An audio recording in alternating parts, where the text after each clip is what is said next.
Hello everyone, and welcome back to the Whittle's Read. So, as you may have noticed, there has been a bit of a change of venue, and this and a few other things have meant that I haven't made any videos recently, and I haven't done that much reading, which is an issue because I've got a reading goal which I have to meet, and I'm behind. It's currently the 27th of December, which means I have 4 days and I have to read 2 books, which isn't impossible, but there's been a lot of events. There's been Christmas, there's been Boxing Day, and I'm afraid there's going to be New Year's stuff. And V and I happened to wake up from a nap at 7-something p.m. accidentally, after thinking we'd only go down for an hour, and realised we're going to be awake for the foreseeable future.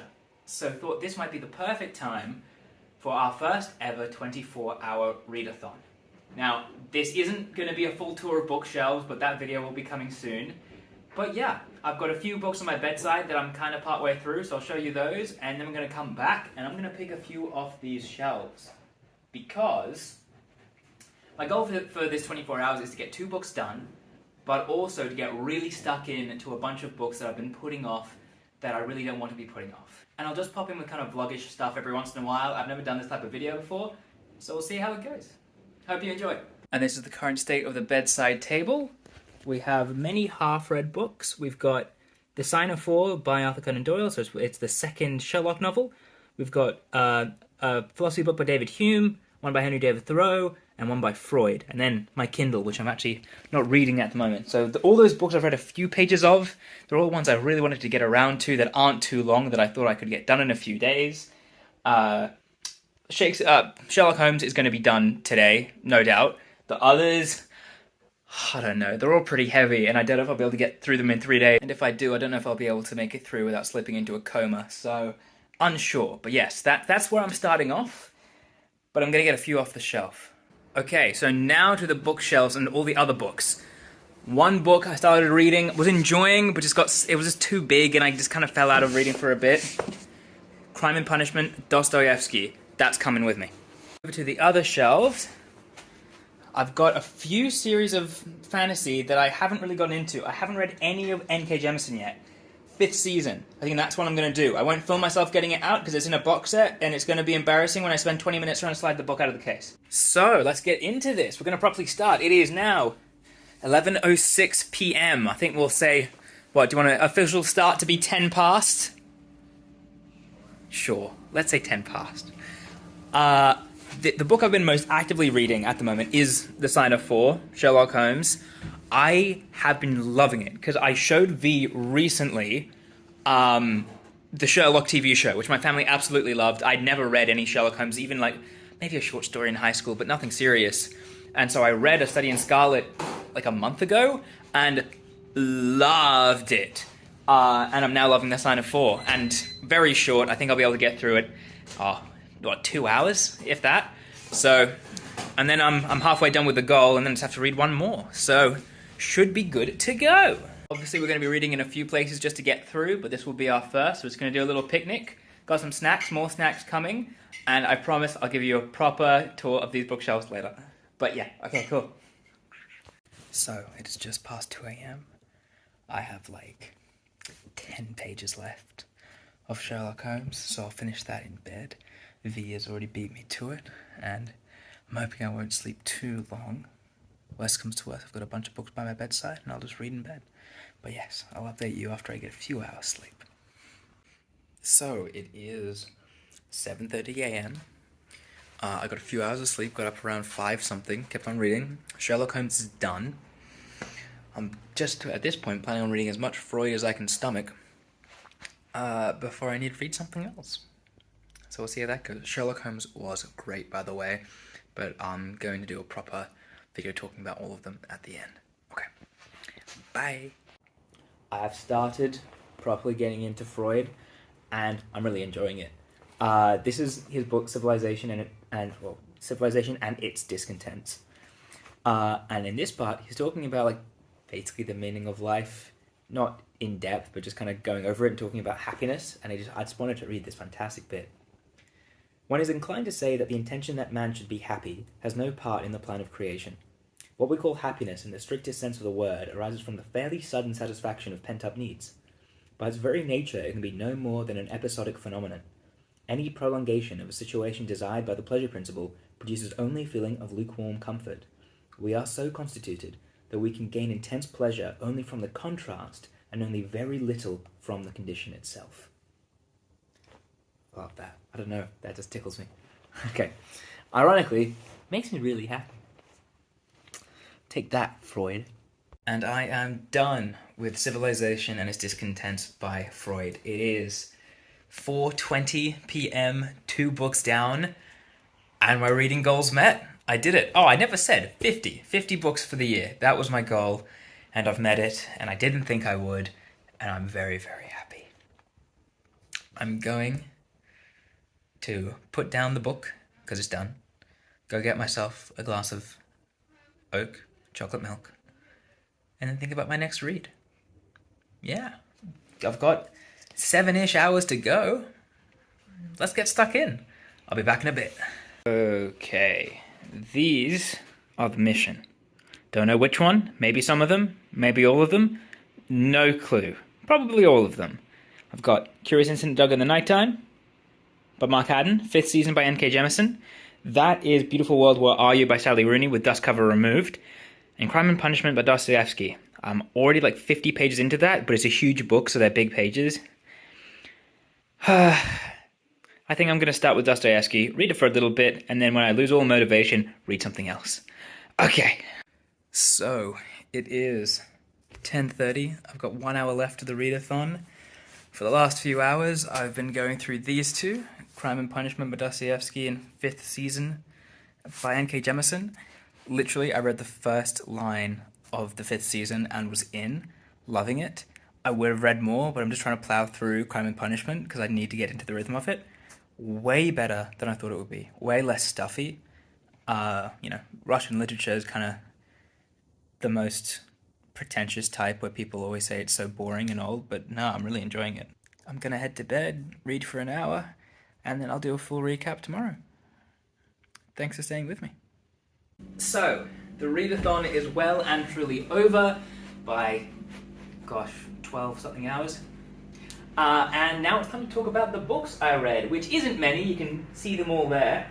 But I did everything I needed to do and honestly found this a fantastic experience. So if there's anything with reading you want to do, if you can clear your schedule and just really dedicate the whole day to it where you feel like you have to read, it was honestly fantastic and loved it. But anyway, let's talk about books. So, this is the English Penguin Library edition of The Sign of Four by Arthur Conan Doyle. This is the second Sherlock Holmes novel. I read the first a few weeks ago almost by accident. I needed to study and I was procrastinating way too much, and so I thought if I chose to read as my only allowable procrastination, normally I can't read in massively long bursts where I need to take frequent breaks, and so I thought I'd pick it up, read a few pages, put it down, get back to work. That worked when I picked up a philosophy book, but then my next read I chose was A Study in Scarlet, which was the first Sherlock Holmes novel, and I read it all in a day and didn't get any work done, and it was a nightmare. But now I was able to read this in a much more controlled environment and loved it as much as I loved the first one. This one's actually a bit more direct, which I liked. The other one had a big middle tangent section, which got a bit tiresome. To briefly cover the story, it opens with Sherlock doing cocaine and Watson kind of disapprovingly watching on because Sherlock's just so bored out of his mind because there's nothing for him to do when a mysterious case opens up.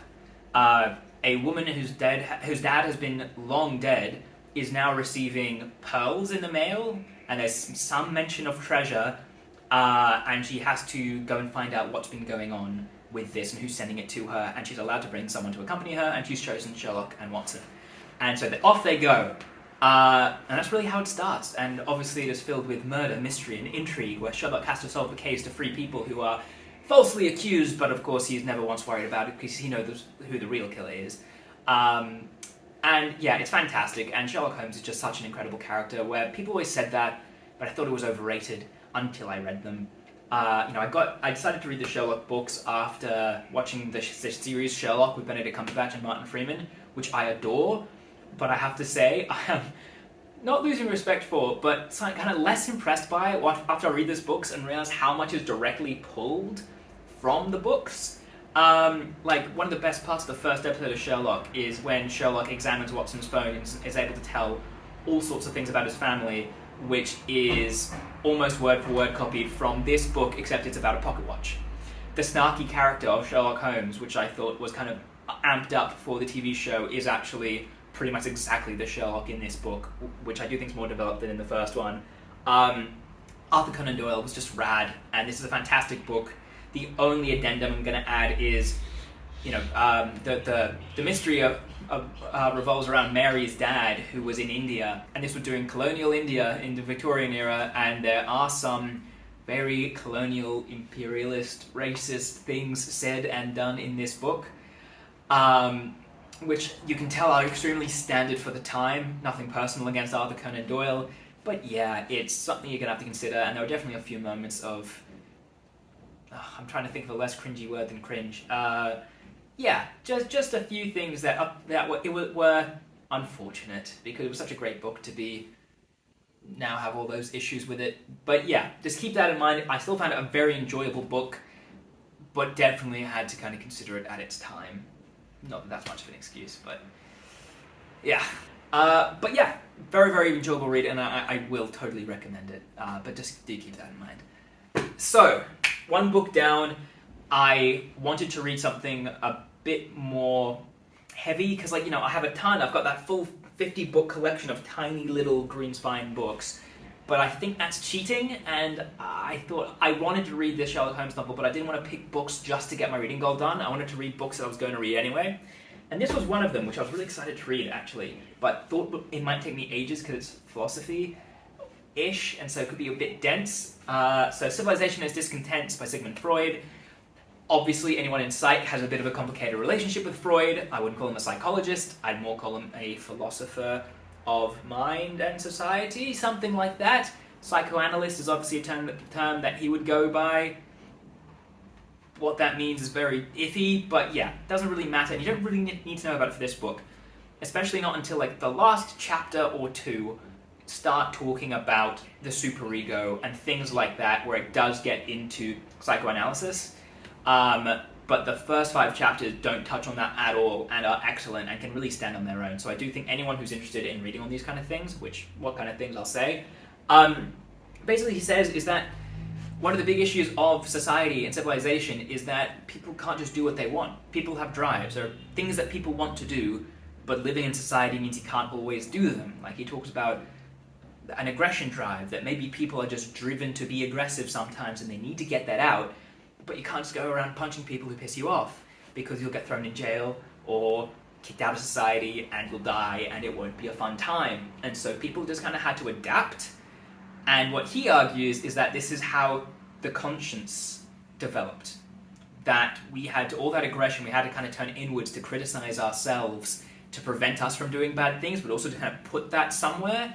And he argues that's how we develop the conscience, which other animals don't have, because they don't have the complicated societal structures that we have,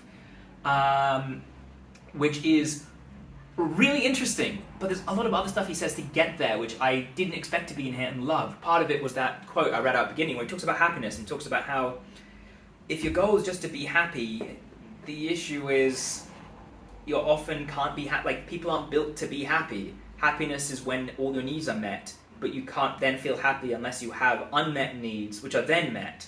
So you constantly have to be able to reach happiness later, you have to be unhappy first, or at least unsatisfied.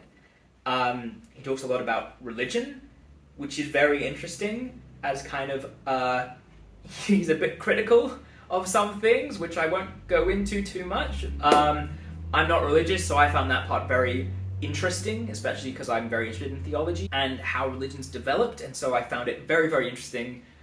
But people who are deeply religious might not have the best time with it, so I'll leave that up in the air. But it's not talked about for too long, really. But honestly, I found it way more enjoyable than I thought, and it's a philosophy book I was able to read pretty much from start to finish in 1 or 2 sittings with a nap in between. So that is pretty great, honestly. It's so readable. Freud is a fantastic writer, and he doesn't try to get too heady. He tries to communicate well. He apologizes at one point where he's saying, if you don't understand at this point, it's because I'm a crap writer and I'm sorry. Like, he's not trying to be pretentious, and he's not trying to be cocky. He's really trying to get a point across in a kind of empathetic way. And so It's an enjoyable read because Freud was a character, what he says is interesting, and there's not too much psych stuff or psychoanalysis stuff. He gets into it a bit at the end, which, if you don't know much about psychoanalysis, is a good introduction to it.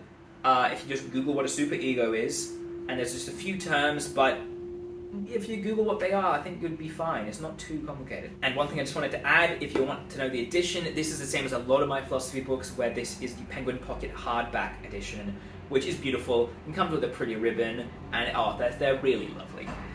That was that book. Loved it. And then, okay, that's the 2 books down I needed to reach my reading goal. 50 books in the year, and I was so chuffed. I was so happy. And so anything else from here was a bonus. What I wanted to do is get stuck into books which I knew I wasn't going to be able to finish this year, or definitely not in this readathon, just so that I could launch into them and have a good head start for next year. One of them was this, The 5th Season by N.K. Jemisin. I have the trilogy box set over there, you might be able to see it. I also have The City We Became by N.K. Jemisin. I haven't read anything by her, and she's constantly recommended as one of the best modern sci-fi writers, fantasy writers, I mean. And I just never read her stuff. I just needed an excuse. And so I thought, okay, if I get stuck into it now, hopefully it'll just capture me enough. Because some fantasies, you need 50 pages of world building before you're really in. This caught me in the first sentence, and I can't help myself. I'm going to have to read the first page of the prologue. So I promise this isn't spoilers, but goddamn, it's wicked. Okay. Let's start with the end of the world, why don't we? Get it over with and move on to more interesting things. First, a personal ending. There is a thing she will think over and over in days to come as she imagines how her son died and tries to make sense of something so innately senseless. She will cover Ucha's broken little body with a blanket, except his face because he is afraid of the dark, and she will sit beside it numb, and she will pay no attention to the world that is ending outside. The world has already ended within her, and neither ending is for the first time. She's old hat at this by now. What she thinks then and thereafter is, but he was free. And it is her bitter, weary self that answers this almost question every time her bewildered, shocked self manages to produce it. He wasn't. Not really. But now he will be. But you need context. Let's try the ending again, writ continentally. Here is a land. First page of the book, and shivers, in, done, don't need to read anymore. To the point that I didn't actually read that much more because I was sold. I'm stuck in. I know I'm going to read more of this book, and that's the end of it. I didn't have to read 3 chapters to really force myself to keep reading. I'm in. I can't tell you anything more about this book. Don't know anything about it. Love it. If you want to start reading this book, if that first page was great, the next page, also pretty great. Keep reading it. Do it. Go get it. This edition is the one it comes in everywhere, at least in Australia. Sorry, don't know anything more than that. Orbit or something, it says on the spine. Next was Crime and Punishment, Dostoyevsky. Russian literature. I had started reading this before. I got a few chapters in and was liking it? ?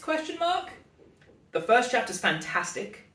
Chapters 2, 3, and 4 seem like a complete offshoot. They're almost like independent short stories, but they're not. They're part of the narrative, but it's almost like world building. It's just kind of really setting a sense of tone, and they're fantastic.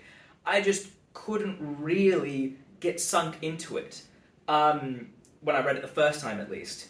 And also, it's just a huge book. This is the Oxford World Classic hardback edition. I've got this in that edition, as well as Anna Karenina, War and Peace, the Poetic Edda. They've also got Frankenstein and a few other cool ones. Beautiful editions.